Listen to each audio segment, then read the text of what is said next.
Betejë e Jermukut. Bizantët kundër muslimanëve. Në historinë e hershme të Islamit, ka betejë që nuk ishin thjesht përballje ushtarake, por kthesa vendimtare që ndryshuan fatin e kombeve dhe rrjedhën e qytetërimeve. Një ndër këto është betejë madhështore e Jermukut, një përplasje epike mes perandorisë bizantine dhe ushtrisë së muslimanëve, e cila u zhvillua në një moment kritik për të dyja palët.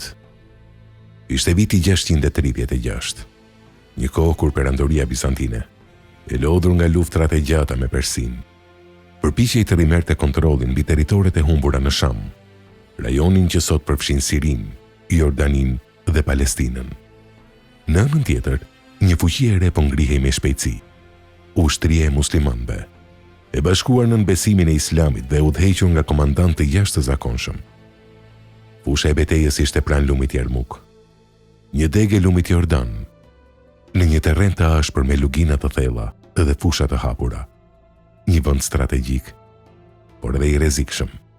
Pikërisht, aty do të vendosej fati i rajonit. Burime islamike autentike, si ato të historianëve klasik si Ibn Kathiri dhe Teberiu, tregojnë se ushtria muslimane numëronte rreth 25.000 deri në 40.000 luftëtarë, ndërsa ushtria bizantine sipas këtyre burimeve ishte shumë e madhe. Disa rrëfime përmendin deri në 100.000 apo edhe më shumë, megjithse shifrat ndryshojnë sipas transmetimeve. Në krye të ushtrisë muslimane qëndronte një nga strategët më të mëdhenj të historisë ushtarake islame, Halid ibn Velidi, i njohur si Shpata e Allahut, një komandant me intuitë jashtëzakonshme, i cili kishte fituar reputacion për manovrat e tij të shpejta dhe vendimet e guximshme. Nga ana tjetër, ushtria bizantine komandohej nga gjeneral të ndryshëm në urdhrat e perandorit Heraklius, ndërta përmenden emra si Vahan, një komandant armen, dhe Teodori. Ushtria e tyre ishte e përbërë nga një përzierje popujsh, romak, armen, grek dhe ala të tjerë. Për disa ditë me radhë, të dy ushtrit qëndruan përballë njëra tjetrës, duke testuar forcën, moralin dhe strategjinë e kundërshtarit.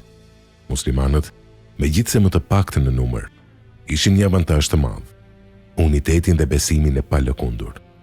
Sipas tregimeve islame, çdo natë ta falnin namaz dhe kërkonin ndihmën e Allahut, ndërsa gjatë ditës luftonin me disiplinë dhe vendosmëri.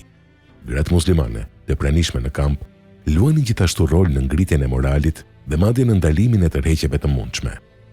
Betejë filloi me përplasje të ashpra, sulme dhe kundërsulme që zgjatën për ditë të tëra. Bizantinët u përpoqën të përdorin epërsinë e tyre numerike për të thyer linjat muslimane, ndërsa Halidi përdori taktika të lëvizshme, duke riorganizuar repartet dhe duke goditur në momentet kyçe. Një nga momentet më vendimtare erdhi kur Halidi organizoi një kundërsulm të befasishëm, duke shfrytzuar terrenin dhe duke izoluar pjesë të ushtrisë bizantine. Luftimet u bën të përgjakshme, përleshje trup më trup, ku toka u mbulua me pluhur dhe gjak. Po, kjo ishte një betejë jashtëzakonisht e ashpër dhe e përgjakshme. Sipas burimeve islame, humbjet në të dyja anët ishin të mëdha, por veçanërisht në radhët e bizantinëve gjatë fazës përfundimtare. Në ditën e fundit, ushtria bizantine filloi të humbte koezionin. Paniku u përhap dhe shumë ushtarë u tërhoqën drejt luginave të thella pranë Jermukut, ku shumë prej tyre humbën jetën gjatë ikjes. Ushtria muslimane, e udhëhequr nga Halid ibn Velidi, arriti një fitore të qartë dhe vendimtare. Kjo nuk ishte një tërheqje e ndërsjellë, por një disfat e rëndë për perandorinë bizantine. Pas kësaj betejë, kontrolli i rajonit të Shamit kaloi gradualisht në duart e muslimanëve.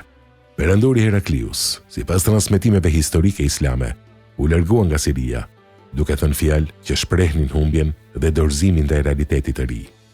Betejë e Jermukut nuk ishte thjesht një fitore ushtarake. Ajo ishte një moment që ndryshoi historinë. Ajo tregoi se një ushtri e vogël, e bashkuar nga besimi dhe udhëhequr me mençuri, mund të përballet edhe të mposhtë një superfuqi të kohës.